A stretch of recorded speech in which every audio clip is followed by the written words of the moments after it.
being a leader who, as I mentioned, has credibility, is genuine, has real relationships with people, I think those are all timeless concepts.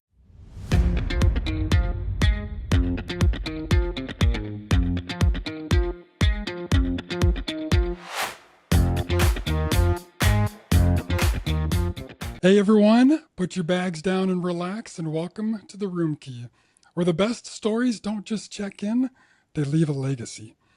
Rachel Humphrey has worn many hats in the hospitality world, and more than most could dream of. As the former executive vice president and the COO of AAHOA, she helped guard the largest hotel owners association in the world. And today she's channeling that leadership experience into her own passion project, the Women in Hospitality Leadership Alliance, and into co-hosting its personal stories, one of the most influential hospitality podcasts. In this episode of The Room Key, Rachel and I are going to talk about her journey into hospitality, her years with AAHOA, and what she's learning from interviewing some of the industry's most powerful leaders, and why she believes creating pathways for women in leadership is critical to the future of hospitality. Whether you're a hotel owner, a rising leader, or someone who just loves the behind the scenes of this industry, Rachel's story is packed with insights and inspiration. Rachel, thanks again for jumping on. I'm excited for this episode. Thanks so much, Chase. I really appreciate it. I'm excited to see where the conversation takes us. Yeah. Well, as you know, I always like to start with the origin story. Where did you grow up? I grew up in a small town called Henniker, New Hampshire, not too far outside of Boston. The only Henniker on earth is our claim to fame, so there's none other anywhere in the world. Interesting. Okay. Did you grow up there completely? Go to, high school, college? Where'd you go from there? Yeah, absolutely. I grew up in Henniker. My father was a college professor at the college in town for over 60 years, and so my entire youth was spent there. I did go to an independent day school, private school for 7 through 12 in Manchester, New Hampshire, about 45 minutes to an hour down the road, the Dairyfield School, which was an incredibly transformative experience for me. I left there and I went to Connecticut College in New London, Connecticut, which is a small liberal arts school, very well known for a long time in the New England area. And then from there, I went straight to Syracuse for law school. I didn't take any time off. Ended up in upstate New York at Syracuse, and then got my law degree there. All right. So you obviously did not start in hospitality. You knew you were going to be a lawyer. What drew you to law school itself? You know, Chase, this is a funny question. I get asked this a lot, and my answer hasn't changed, but I don't know how accurate it is. I always say, I didn't know any lawyers. We had never used one. It had to have been television. I don't know. LA Law was a little bit later, but certainly there was probably something on the 3 channels that I got in New Hampshire at the time. If you think about it, it's really before the internet. It's before cell phones. We had one movie theater, but it was nowhere nearby. We didn't get we didn't have cable. And so a lot of what I knew about opportunities were from TV. And in the 2nd grade, I wanted to be either a Dallas Cowboy cheerleader or a long haul trucker. I thought they were both incredibly glamorous ways to see the world. And then the next year, I wanted to be a lawyer, and I just never turned back. I really didn't have a vision for it, really no driving force behind it, not a lot of guidance of people kind of telling me the ins and outs of what that career would look like, but then I never strayed afterwards. All right. So good choice. Did you like it? Obviously, you not only finished law school, but went into it for a while. Yeah. I graduated in 1994, so 31 years ago. I practiced actively as a trial lawyer for a little over 20 years. I spent the first 3.5 doing criminal defense work for a private boutique criminal defense firm in Northern Virginia. I absolutely loved it.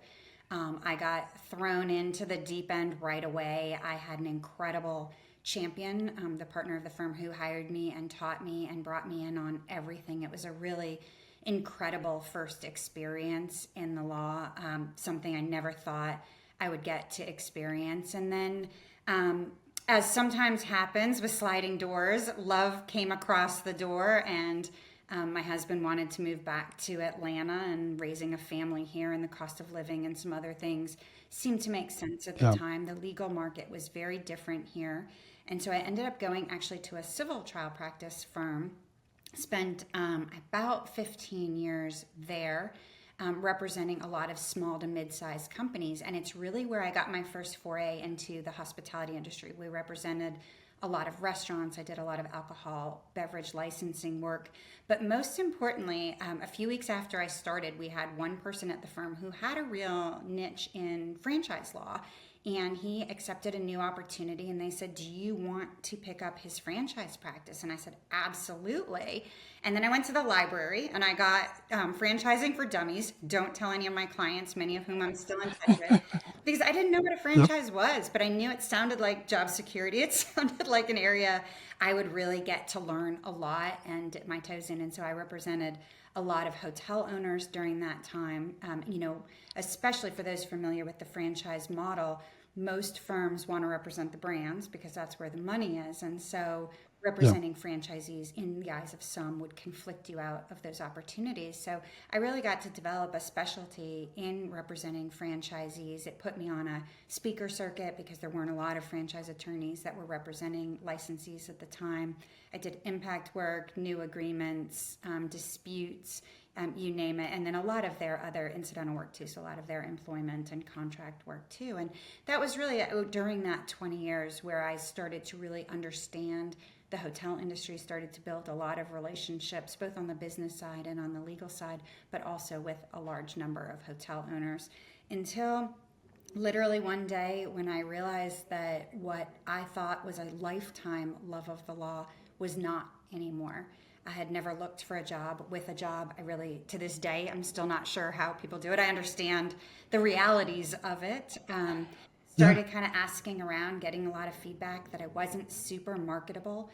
At the time, that was really shocking to me. I was a trial lawyer with 20 years of experience. I was not, I was a Right. 45-year-old woman at the time. And so I did something unimaginable to me, and again, kind of a sliding doors thing. I went into my firm and I resigned and decided that we would figure it out. My husband and I said, we'll figure it out. Terrifying. I had no backup plan. We had no savings, a lot of financial responsibilities. But I Yeah. really knew that I was not going to make a change in the current situation that I was in unless I took a more drastic risk. And that is through a bunch of other steps, what eventually took me to AAHOA, where I did do a lot of legal work as well for the association, but it was not my primary responsibility there. You made the leap into hospitality leadership. Was that with the jump to AHOA, or where did you know that you wanted to be inside the leadership as opposed to like the legal practice side? That's a great question, Chase. I actually didn't know that. One of the interesting things about law firms is our setup. We are all lawyers, legal assistants, and maybe you've got an APAR person. Back then at least, it was just set up very differently. I'd never Yeah. worked for a company. I didn't know how they were set up or organized. Through a lot of conversations I was having at the time, I was going to people and saying, what do you do with your law degree? How did you figure out that's what you wanted to be doing? And I really had this desire to be doing some sort of nonprofit work if I could, but most nonprofits don't have a legal department, don't have a general counsel. They're just not budgeted in that way. But I Yeah. started talking to a woman I knew well, and she said, I don't know if you know this, but I used to be a trial attorney, and I think there's a lot of overlapping skills between trade association executives and trial law. And I didn't know what a trade association executive was, much like franchising. And I literally Yeah. went home. Now we had Google, and I went home and I started doing a little bit of research, and I thought, wow, this is really interesting. Could I, whether it be a charitable organization or a trade association, could I somehow pivot into a completely non-legal role? And I saw that AAHOA was looking for an entry-level person for franchising. I was familiar with the association from my clientele, from speaking at conference, publishing in the magazine. And I reached out and I said, I recognize that I am way overqualified for the role that you are hiring for, but I think I have an incredibly unique vantage point, having represented so many hotel owners, having done a lot of education there, having done a lot of speaking. Yeah. And to their credit, they actually created an executive leadership role for me. So I did not step in and say, hey guys, I'm ready to be a leader at the association now. I was brought into this incredible group of executive leaders at the association. Again, kind of a thrown into the fire, thrown into the deep end, thrown into the fire. My first time at a company, I didn't know, titles. I didn't really understand how companies were organized through an organizational chart, who reported to whom, what responsibilities that meant. And so I would say leadership kind of chose me, or the CEO of AAHOA at the time chose me and helped develop me into a leader there. Because of your experience on the hotel franchise side, did you know you wanted to stay inside hospitality, or were you like, I'll do anything, but this is just what worked out? One of the pieces of advice I had gotten when I was looking to make a transition was, if you go into the nonprofit space, whether it's trade association or the charitable side, you will find a lot more fulfillment if it's something that you care about. People say, a passion project. Sure. I don't know if it was passion, but I was so familiar with the incredible story of AAHOA members, the organization itself, the pathway to the American dream, to entrepreneurship, to all of these things, that I knew I wanted to be doing something that I felt strongly about and would feel good about contributing to. It really was through the experience at AAHOA that I realized what an incredible industry hospitality is, and why I've chosen to stick with it even in retirement now, because that is where that bug bit for sure, was during those 6 or 7 years there. Yeah, that's incredible. So yes, you spent years at AAHOA, the interim CEO, president, executive VP, COO, so several years. What were some of the biggest lessons that you took away from that time? Oh my gosh. I think that I really learned the power of a collaborative team. You hear all the time, hire people smarter than you, bring in people and let them do their jobs. We had an incredible leadership team. We had an incredibly passionate leadership board. But really that together, if you took everybody's expertise for, like I said, I'd only been in law firms. So here I was with event professionals, advocacy professionals, membership association professionals, all of these other things that I didn't know anything about. But yet collectively, we were able to really accomplish great things. And so that very collaborative environment, surrounding yourself with experts at what they do, was definitely a huge leadership growth opportunity for me. I think I also learned that I am capable of a lot more than I thought that I was. I think we all have so many obstacles to overcome, and I tend to be one of my own biggest obstacles. And what I realized was that there was really no limit in what I could do, and I needed to stop setting limitations or stop setting obstacles that would make it harder for me to do what I was capable of. So I think on the positive side there. The flip side was I also learned that one of the areas I have for growth is taking better care of myself. I was working a lot of hours. We travel a lot. There were a lot of demands made. I'm a mom, I'm a homeowner, I was a pet owner, a wife, a daughter, all of these things. And somewhere along the line, I really lost focus on making sure that I was healthy and well as well. We always hear, especially for women, I'll get to that when, and that when never happens. That to-do list only grows bigger, not shorter. And so I think what I've learned now is that whether it be through boundaries or non-negotiables or other things, I'm actually better at all of those things when I'm taking care of myself. So I learned a lot of things. I learned the power of relationships, which has been incredibly important in the chapter that I'm in right now. I learned a lot of things there for sure that have definitely shaped kind of the evolution of where I am today. I ask because it's kind of a battle and journey that I'm going through as well, as far as the self-care. I've been younger than I am now and just kind of running wild, busy, doing everything. And when you're young, you can do that, right? And eventually it starts to catch up on you. The last year or two have kind of been a change. What did you do? Tactics did you do to really start taking care of yourself? What were some of the biggest game changers for you? I mean, I'll be honest, Chase, I have the benefit of hindsight now. I don't know that in those Sure. moments I really would have been able to do it. COVID was a huge shift for me because we were home. I wasn't traveling for business. I wasn't going to activities at the kids' schools. I wasn't going to see my parents who are out of state. So I felt at the Yeah. time like the set of circumstances, even though wildly stressful and the hours were not any less than other things, I had an environment that I could start to pick away at some of those things. And then, of course, a few years later in retiring, I get to make it a priority for me now. Some of them were basic things, and I give this list, and people are always shocked, but I was historically wildly dehydrated. I am very focused on counting ounces every day and making sure I'm hydrated. I wasn't eating, Nice. I would eat at dinner, but really not otherwise during the day. I actually eat 3 meals a day now, and normal people eat meals. I think it's really important. Sleep continues to evade me, but I'm trying better with sleep. I get my 10,000 steps in. I exercise for 30 minutes every day. It doesn't have to be long. I can do different things. I really like to Nice. be outside. But the biggest one, I think, for me has actually been some breath work and some meditation. And it's funny because people used to invite me to these things all the time. And I'm like, my brain doesn't slow down long enough. Like, I find actually yoga and meditation and other things wildly stressful. But what I found Yes. was 5 minutes is completely different. And just by breathing, I find that my adrenaline settles down. My brain is clearer. I've used it for a lot of things, to getting a vaccine, which makes me very anxious, or watching the kids give blood, any type of thing like that.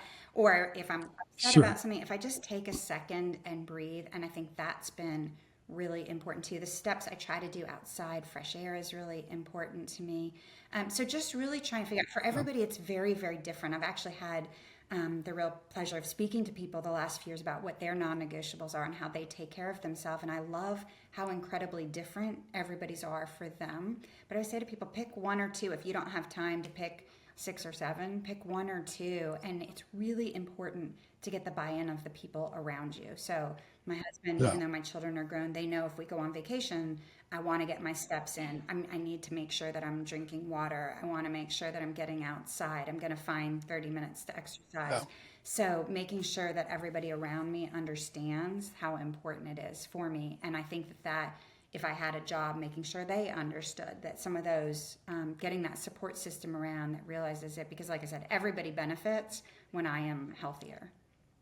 Yes. Yes. Absolutely. And same here.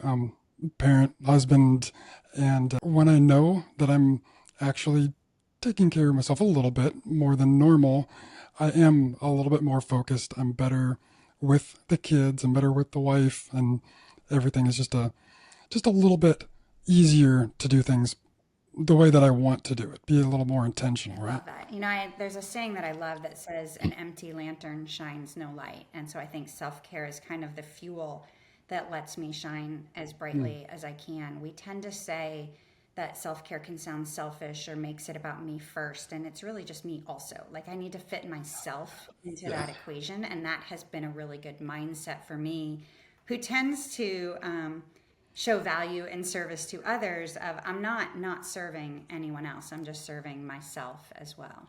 Yeah. Yeah. You think of it like a car. If I don't service my car, it's going to run fine for a while, and then slowly start to have issues until one day it's just like, nope, not doing this That's a anymore. great analogy. That's true. I like it. Yeah. And I mean that's not the self either, but it is, you're a car. So Yeah. I don't know, No, whatever. I think you're absolutely right. I mean, there's a lot of ways of looking at it, but you're absolutely right. If you don't take care of something, eventually it's going to fall apart, and we are no different than the car. Yes. Yes. So you've worked closely with hotel owners for a long time, well before AAHOA. How did that shape your perspective on the industry and on leadership? An industry was really interesting. I was very familiar with the American Dream story. I was very familiar with franchising, of course, at that point. But I really didn't Yeah. know about the impact of advocacy and getting to be part of a trade association that has such a focal point on membership as well. So, really evaluating, how do you maximize impact, whether it be for your members or on behalf of your members in an industry. And I think that was really one of the biggest takeaways for me. Also making sure, you're trying to do a lot with a small budget, trying to be as impactful as you can in as many ways as possible that really benefits. That's where trade associations are a little bit different because you're a member-driven association. Yeah. My background, I really knew a lot about the legal side of things, and through that, really kind of an informal education of, saying to owners, hey, to best protect your interests, here are some things to keep in mind. But it was really good for me to see, really, like I said before, the inner workings of a trade association, how many different departments it takes to come together to run an association, different leaders with different backgrounds, all trying to get together to collaborate well as a team. And then, of course, that's where I really looked at the impact of relationships on what you want to accomplish. I am a big believer in a collaborative leadership style where, if I am able to build trust with leaders within my organization, but outside of my organization, our conversations are going to be beneficial and we are going to get results and progress. And you may not get everything that you're looking for, but those relationships really become, you hear this all the time, your currency. I knew from lawyering that my credibility mattered a lot. You're walking in front of a judge and others who you need to make sure that your reputation and your credibility are all intact. But I learned to expand that into the way that I connected with people. Were really not a transactional way. I didn't know it at the time. This is, again, something that really for me is the benefit of hindsight. But I think connecting with people and really being a collaborative leader were probably the biggest lessons that I learned during that period of growth. That's awesome. You obviously had a front row seat to how advocacy can help unite such a diverse group of hotel owners. Looking back, what did you learn about the impact of collective ownership and what that can have on the industry? Well, it's a really interesting situation because other industries do a great job of collaboratively using their voices. And the hotel industry is an incredible economic generator. It is an employer of millions of people. It impacts every community across the globe, but across the country. But we don't always do a good job of making sure that people understand. If you go to lawmakers, most of them don't know what a franchise is. Most of them don't know that your Marriott, your Hilton are not the actual owners of those properties, even within their own district. Yes. Yeah. We tend to be on the back end of laws and ordinances and other things. So showing up and building relationships with elected officials, with community leaders before something happens, so that when a bill crosses their desk, they say, oh wait, I wonder how this impacts the hotel industry. Let me pick up a phone and call some of my constituents that actually are in the business. So we don't Right. do a great job. There are, AAHOA, HLA, the state associations are really there to make sure that the voices of owners are heard. But the owners are the constituents. The owners are the people within those communities. And so while it's great for the leaders of the associations to show up and do lobbying and meetings and other things, they really need to hear from the businesses in the community. Really that power, and like I said, there are some industries that do it very, very well that are much smaller than hospitality, both by economic impact, by employment, but just do a better job of making sure that their stories are heard. And the stories in the hospitality industry are incredible. That's part of the beauty of what Yes. you're doing, what I'm doing, is an opportunity to share those stories, but we need to be sharing them with decision makers that can really have a hugely negative impact on the businesses within the industry too. Yeah. And this is a continually evolving industry, right? But some lessons never change. From your years of experience, what principles of leadership or collaboration still feel timeless to you? Oh my goodness.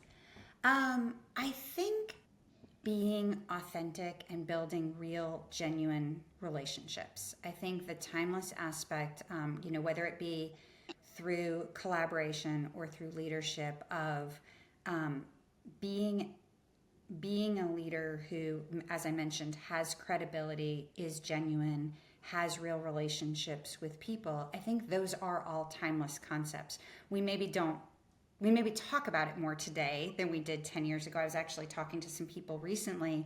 When we were coming up, we learned, become a subject matter expert in your chosen field, work really hard. No one talked about leadership.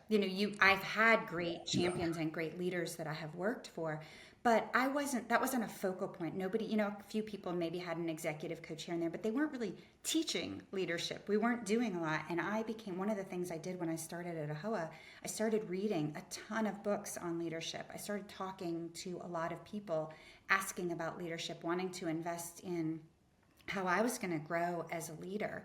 But I think that nowadays there's a much bigger focus on leadership. Rising leaders choose jobs based on leadership. People stay at jobs based on leadership.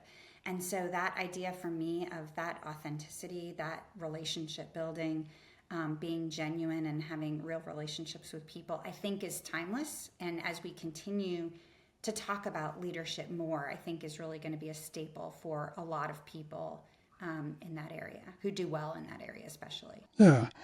Looking back at that, was there a moment or initiative that made you proud of being a part of the ownership community? I think, oh my goodness, it's been 4 years, a little over 4 years since I retired, but when I look back, there are a lot of highlights for it. I mentioned earlier how I can be an obstacle in my own way. And I remember when we were having a transition of leadership, and the outgoing CEO and the chairman of the board came to me and they said, during this period of transition, we really think you are the right person to step in as our interim CEO. And I was like, absolutely not. Like, I don't have this, I don't have that, I don't have this. But when I thought about it overnight, I realized that I actually was well equipped for that role, which we thought would be a short-term role. It ended up being much longer. But as I stepped into it, I kept thinking, like, please don't fail. Please don't fail. Don't let the association go out of business. And I don't mean like not do well. I meant like shut its doors down. And at the end of the year, it was a little over 11 months, what I realized was that we had not just not failed, but we had thrived under the leadership of the AAHOA board, with the collaboration and support of our executive leadership team. We had really had an incredible year. We had broken records in every way that you do. We were celebrating a huge anniversary for the association. And so when I look back as far as accomplishments go, personal accomplishments, because the association accomplished so many incredible milestones when I was there, but I think that that period of leadership for me was really defining for me in how I see myself and what I'm capable of, but also in where we were as an association. Yeah, in my perspective, my experience, how you view yourself makes a huge impact in the actual performance that you do. Do you feel like that was ever a thing for you? Yeah, I mean, I think that's what I was saying earlier about being an obstacle in my own way. One of the things I have now is this great benefit of hindsight, and I get to spend a lot of time Yes. reflecting on the different chapters of my career, reflecting on parenthood, a lot of different things. And I think that, I have a lot of takeaways, but one of them is that I am much braver than I think that I am. I tend to describe myself as risk averse, but my greatest professional successes have really come when I've taken the biggest risks. And really that means that the sky's the limit for me. I don't need to doubt myself. I don't need to hold myself back, that I really have a lot more capabilities than I'm even aware of. And so I think that, yeah, as you talk about that leadership trajectory or where you see growth and opportunity, it's really been how I define myself has continued to grow. I still have a lot of work to do, by the way. I'm still learning a lot. Rachel's not done. Yeah, no, I am not done. I have a lot of growing still to do, but I'm learning a lot about myself. I'm curious about myself. I'm very reflective. I do invest in taking care of myself differently now, and wanting to continue to grow. One of the things I've said for a long time is I wake up every day and I want to be the best at whatever it is I'm doing in that moment, whether it's talking to you, parenting, being a daughter, being an employer or an employee, a pet owner, whatever. And I'm going to make a million mistakes every single day.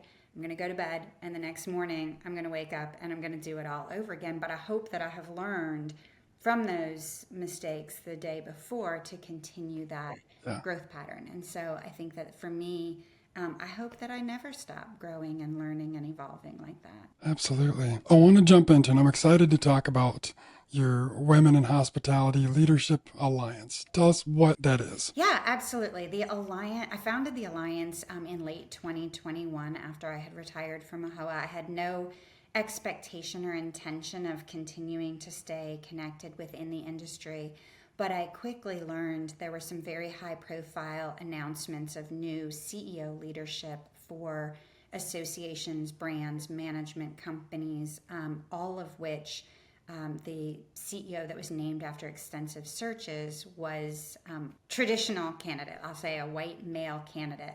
And all great leaders. Sure. I've known them all for a long time and absolutely qualified. But there were also really qualified, exceptional female leadership in those final candidate interviews. And I couldn't wrap my head around why not one of them ended up with the opportunity. And so what I originally thought I was going to do was see if either my relationships, my voice might be able to help one of the organizations that I knew was doing great work in the industry to elevate women.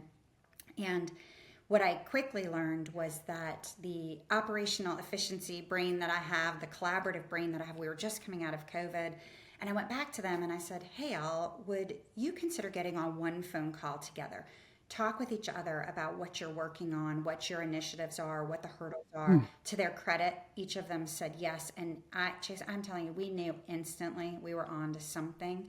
What started at that point as 5 organizations has now turned into 33 organizations, each with their unique mission and vision and events and activities and all of these other things, their goals, their segments of the industry. But collectively, we come together to try to move the needle a little bit farther, a little bit faster. So the Alliance is really a consortium of organizations dedicated to elevating women in the industry, coming together to try and be more impactful collectively than on our own. Awesome. What are some of the barriers that you see women facing in hospitality leadership, and how is the Alliance working to break those down? Well, let me say one of the things is that the Alliance was not intended to have our own initiatives. As I said, we're here to really amplify one another and see where we have duplication of efforts, where there are open lanes and other things. I mentioned my own biggest barrier, which is me, and I'm not blaming me or other women for our own barriership, but certainly Sure. that is a piece of it. I think we have a lot of outdated hiring as well. We think of a very traditional path to leadership without looking at what different leaders with different backgrounds could possibly bring to leadership. And one of the biggest issues is visibility. You see whether at conferences, whether you're reading a trade publication, seeing podcast guests, you're not seeing a lot of women. And it's really important for visibility for those women's careers. And so one of the things that we have done as an organization is to launch a speaker directory. We did that in collaboration with the 4 largest investment conferences in the US to say, how can we, in a very collaborative way, help provide names and recommendations for more women to be on stages. That directory now has over 1,700 names in it from all segments of the industry, all types of backgrounds. It's an incredible resource for podcast hosts like you, for people looking to source advisory boards, trade publication experts, and it's really been a great way of elevating the visibility of women in the industry. Also, when you see women on stages, on podcasts and other things, that representation really matters for future leaders as well. So, the goal collectively, there's a lot of other barriers too. If males hold the decision making, whether it be on boards or in the C-suite, they are going to tend to hire people that either have a similar path, a similar way of thinking. A lot of, the industry is very big but very small, so you see a lot of people go with a leader when they switch companies.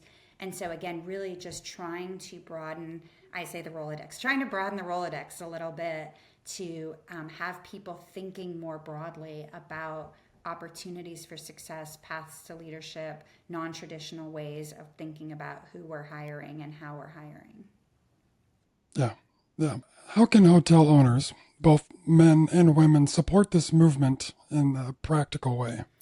Chase, it's not, people think all the time that elevating women in the industry is a women's issue supported by and for the advancement of women. And that there is certainly a piece of that. But what it isn't is demoting others. It isn't taking seats away from the table for people who traditionally sit there. It's providing opportunities for everyone. And that's why I say that the hospitality industry is full of opportunity. Every single person that's in it can make an impact on what future leadership looks like, what today's leadership looks like, whether that is identifying rising talent and giving them the support and the resources and the development to continue that journey, those opportunities, whether that is looking at the organizations on the website, seeing if there's one that is a good fit or more than one that is a good fit to join in. We talk about champions and allies and mentors and all of those things. Mine historically have actually not been all women. It's really important that it is everybody in the industry, because what we're going to find is a much stronger industry. It isn't that we are going to weaken as an industry if we have more diverse leadership across the top. Right, right. And naturally, right, I mean, this is the hospitality industry. Women do have a better natural hospitality instinct. There's so many reasons for women to have leadership inside this industry because they have so much more natural ability to be able to take hospitality to a higher level. Well, I think, Chase, if you think about it too, our global population is very diverse. Our guests are very diverse. Yes, Our yes, entry level and maybe earlier careerists are very diverse. Where we start to see less and less diversity is as you climb through that corporate ladder, so to speak. And so there's no reason that our boardrooms and our C-suites shouldn't look exactly like our guests, our global population, and the people who work in the industry. I think as far as yeah, hospitality goes, I don't know that service knows any gender specifically, but certainly right. there is a way of looking at authentic, genuine leadership that comes in very different ways. And I think that where we will see a lot of growth in the industry is when we really start to embrace that the differences actually make us stronger. Yes, absolutely. If we looked 10 years into the future, really embracing kind of the concepts and what you are working for at every level, how do you think the industry would be different? Since I wear only my own hat, we'd probably be more profitable. From a business standpoint, certainly the data supports the success of women-run businesses. I do think more collaborative. I don't want to generalize or certainly paint with a broad brush, but I do think that women tend to be more collaborative in their leadership styles. I think that women will tend to also have a broader view of what a leadership team could and would look like. The same thing from a boardroom. Again, broader thinking. Maybe I don't want to generalize and say, because I think that there are male leaders that fit all of those items as well and are profitable and very successful and hire a lot of women on their leadership teams. I'm just saying I think that we would start to see leadership really defined differently.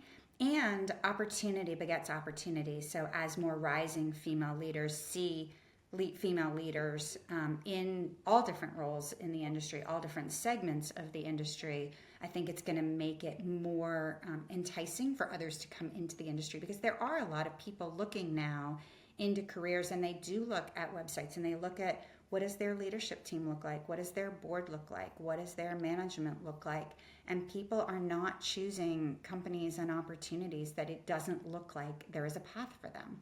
So as we broaden that path for everybody, Yes. I think we're going to bring even more incredible talent than we already have into the industry. Yeah, oh, I love that. Before we move off of the Alliance, is there anything else that you have the mic to be able to talk to my audience? Is there anything that we haven't touched on that you want to?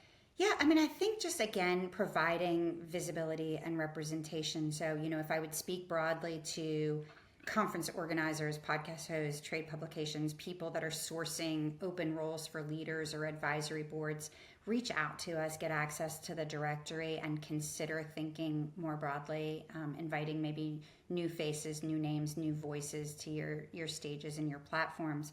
I think as far as, what I mentioned about opportunity, if someone's listening, take a minute and think, well, she said that every single person in the industry has an opportunity to affect real change. How can I be one of those people? And really each person's situation is going to be unique. But if we each took just a couple minutes to think about how could I make an impact here and then implement it, I don't think anything would be possible after that. Yeah, absolutely. All right, I want to jump into It's Personal Stories, Okay. the podcast that you have been working on for a long time. You've interviewed some of the most influential leaders in all of hospitality. What's a recurring theme or lesson that you've heard across those conversations? The one that's been the biggest surprise for me actually is curiosity. It is not something that I would have necessarily identified, although I think I'm a very curious person. I wouldn't have described myself that way. But the more people that I interview and that I listen to David and Lan and Dorothy's interviews, the number of really impactful leaders who talk about how their curiosity really has driven their career, I'm really interested in that as a theme. You hear also the say yes. That is me. I have said yes to a lot of things, to a lot of opportunities, and it has always had a way of expanding what I knew, which made me a better candidate for something. It has introduced me to new people, which has really deepened and broadened a network that I have. So this idea of saying yes without overextending ourselves, which is the balance there, I think is, I think one of the other biggest lessons for me is not to judge a book by its cover. I think when people talk to me and I say something about, how I get very nervous before public speaking. I get nervous before talking to you. They're like, Rachel, you speak all the time. You don't seem nervous in any way. But you don't know, the people behind the leadership maybe. And so what I've found is that as we continue to share these incredible stories, that people are much more relatable than we think.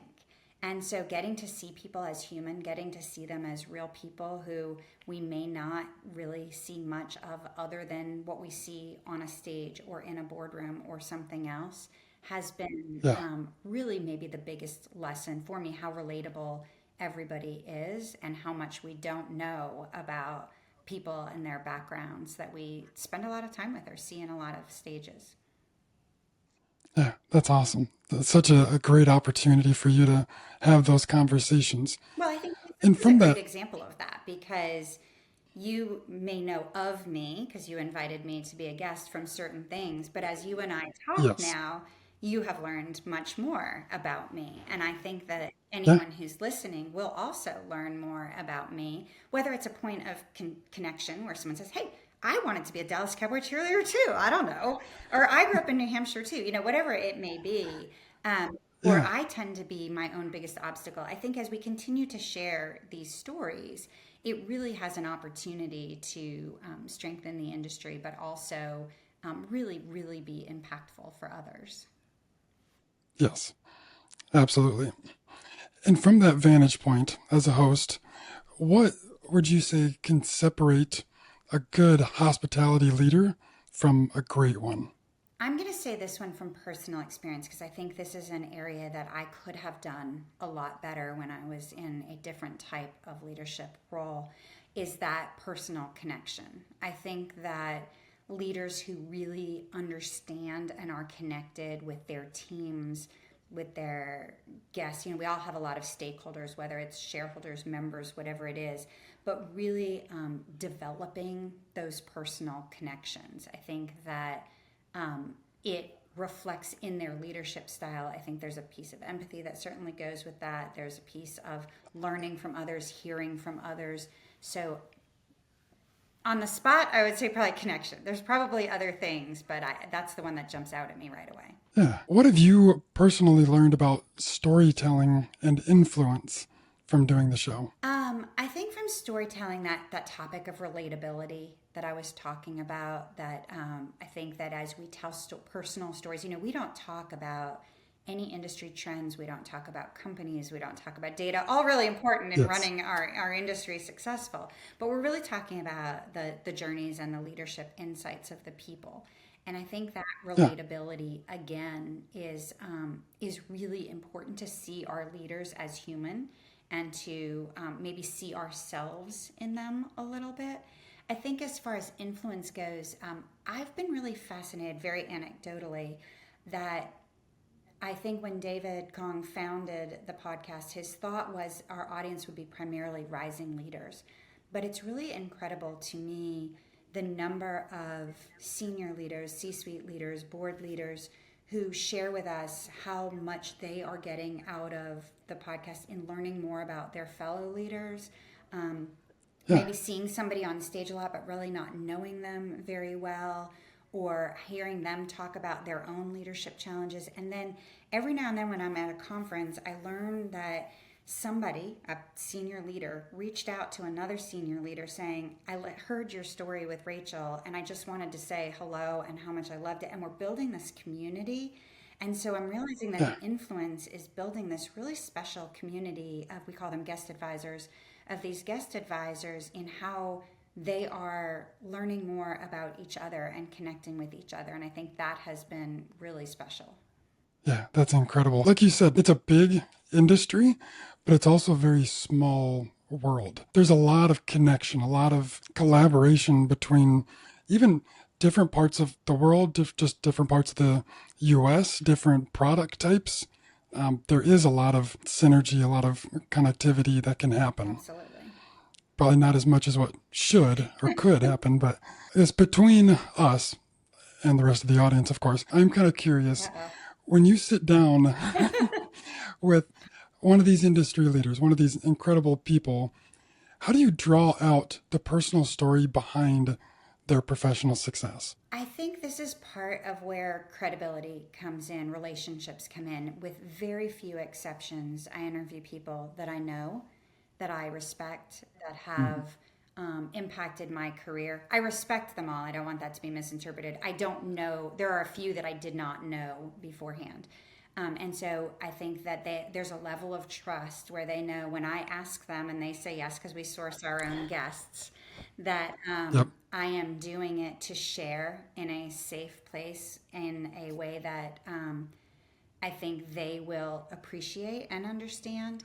I think that I also, for me, what I hear in return is it's very empowering for them to share vulnerably. Most of our leaders don't have an opportunity to do that on a Yes. regular basis. And so, what I have heard in return is that we provide this safe forum for them to share these incredible stories that are very inspiring, very impactful, very relatable, like I mentioned, in a lot of ways.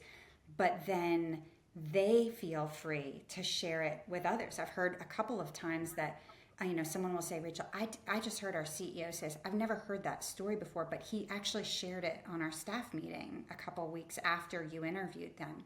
And so that ability to kind of open up some of that authenticity, some of that vulnerability, I think people want to share. I'm really curious about people. I want to know, Yeah. the things that motivate people or how they see things. I'm very interested in finding a way to share those that they also want to share and do. And I will tell you some of the other things too.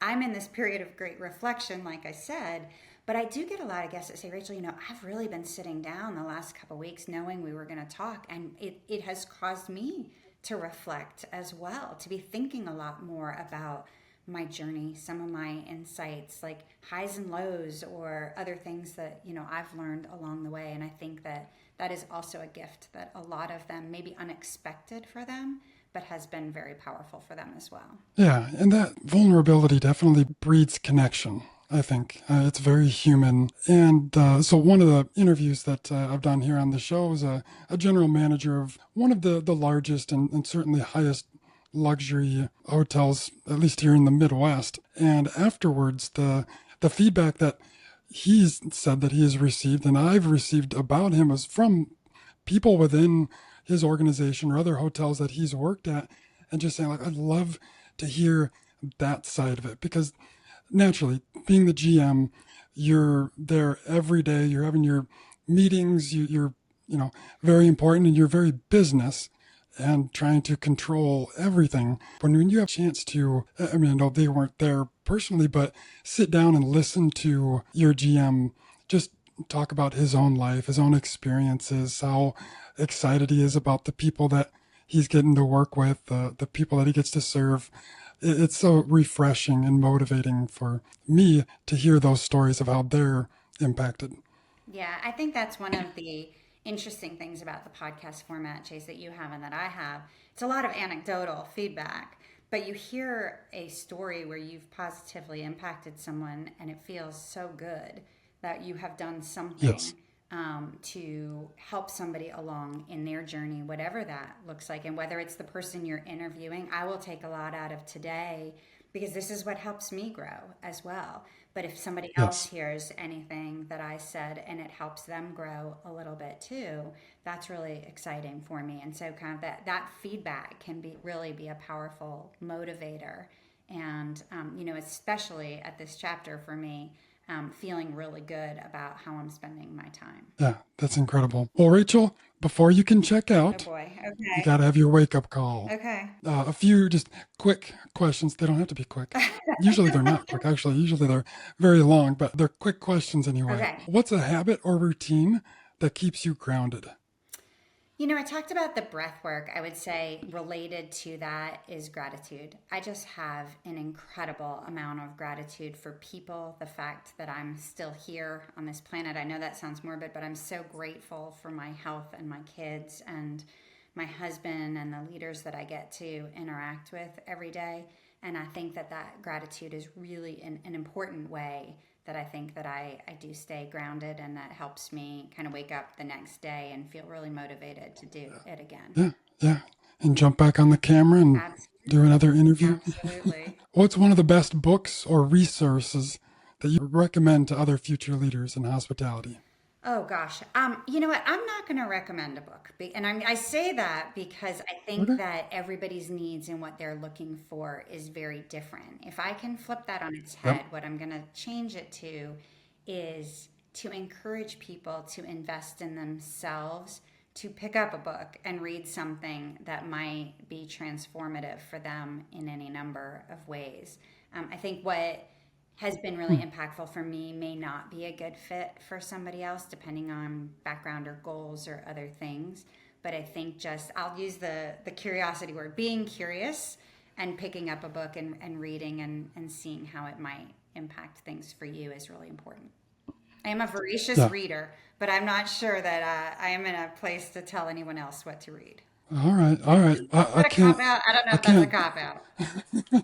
You didn't answer the question, Rachel. Come I on. can tell you the last book that I read because I talked about it last week at the lodging Yeah. conference, but I recently Yes. finished Shonda Rhimes's The Year of Yes. And if you don't know who she is, she's the producer of Bridgerton and Grey's Anatomy and Scandal and billions of dollars of television. And she wrote a book about the year of yes, a year of saying yes to everything outside of her comfort zone or things that scare her, and how it really Hmm. transformed her as a leader, as a mom. And it was very impactful for me because, as I've mentioned a few times, I think I have said that sometimes I can be my own biggest obstacle. And so it reminds me what we are capable of when we don't get in our own way. And I thought it was a really powerful read for me to see someone who, again, from the outside, we judge a book by its cover, wildly successful, wildly probably wealthy, a mom, a successful career. But hearing and getting to experience through her words these things that were terrifying to her, many of which were public speaking related, by the way, which I also found really interesting, was really Yeah. impactful for me and serves as a really good reminder. Interesting. Well, I certainly must have benefited by you reading that book because you did say I yes did say, to coming on the great, show. fair. Who is a leader in the industry that you admire most, past or Oh present? my God, Chase, now you're going to make me tell you which is my favorite child after this one. I'm going to say right now it is a collective group of leaders. If I combine David Kong, Dorothy Dowling, Lynn Elliott, Julian Duan from the It's Personal Stories team, and then the Hmm. leaders of the 33 organizations that comprise the Alliance, most of those two collective groups of leaders are people who have had incredible careers, are very fulfilled in many ways, and yet are incredibly committed to the future of the industry and to other people. And so I really admire that at a time where people could really do anything that they want to be doing, they are so incredibly committed to giving back to others. And so collectively, I think I'm going to say that right now, that's who inspires me in the industry every day. Good second dodge. Okay. What is one of the most surprising lessons that you've learned while hosting It's Personal Stories? I think not to judge a book by its cover. I think much like other people probably judge me incorrectly at times, that there have definitely been leaders, whether they be fantastic public speakers that I then find out are wildly anxious before public speaking, or people who've shared, that they've been fired from roles before for terrible performance, and I think, oh my God, that's one of the best leaders I know in the industry. I think not judging and finding out really how relatable we are all to each other. I like that. If the hospitality industry gave you one giant billboard for a message, what would it say? Oh, I'm not going to take a cop out on this one. It would say, do better. Nice.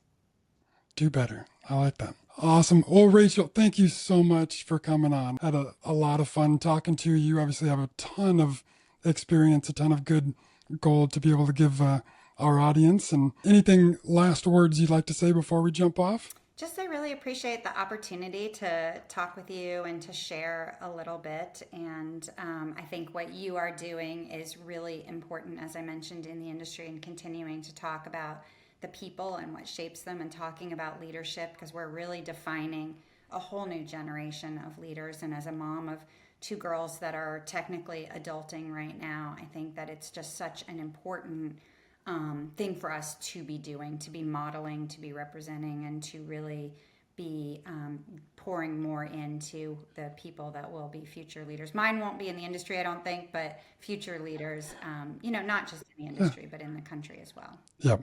Yeah, absolutely. Give back, continue to do better. Do better. Awesome. Do better, Thanks again, exclamation Rachel. point. How about that? Yes, gotta have the exclamation point. Thanks, Chase. I appreciate it. All right, thank you. I'll talk to you soon.